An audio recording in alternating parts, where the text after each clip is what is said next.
বাংলাদেশ আজকে মাঠে নামবে নিউজিল্যান্ডের বিপক্ষে সেকেন্ড ওডিআই ম্যাচ খেলার জন্য।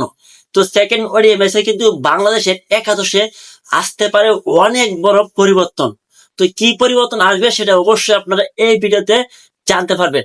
বাংলাদেশ বনাম নিউজিল্যান্ড সেকেন্ড ওডিআই ম্যাচ কিন্তু আজ ঢাকা মিরপুরে মাত্র আর 1.5 ঘন্টা পরে শুরু হবে, মানে সকাল 11টা বাজে শুরু হবে।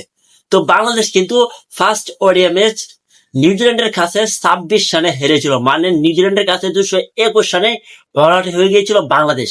নিউজিল্যান্ড 248 রান টাকে দিয়েছিল। তো বাংলাদেশের একাদশে কিরকম পরিবর্তন আসতে পারে? নাজমুল হোসেন শান্ত, যাকে আমরা সবাই লর্ড শান্ত বলি, নাজমুল হোসেন শান্ত কিন্তু ফার্স্ট ওডিআই ম্যাচে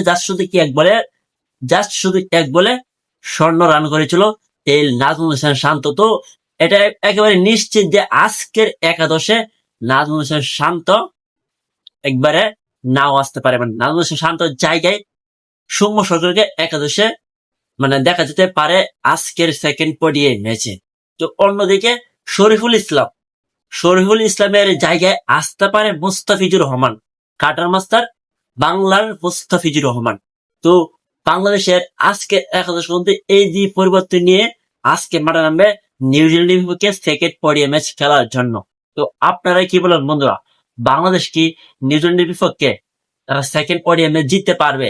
বাংলাদেশ কি সিরিজ বাঁচিয়ে রাখতে পারবে, নাকি নিউজিল্যান্ড বাংলাদেশকে হারিয়ে সেকেন্ড ওডিআই ম্যাচে হারিয়ে হাতে এক ম্যাচ রেখেই নিউজিল্যান্ড তারা সিরিজ নিশ্চিত করে ফেলবে? তো আপনাদের কি মনে হয় অবশ্যই একটু আপনার মূল্যবান মতামত কমেন্টে জানায়েন।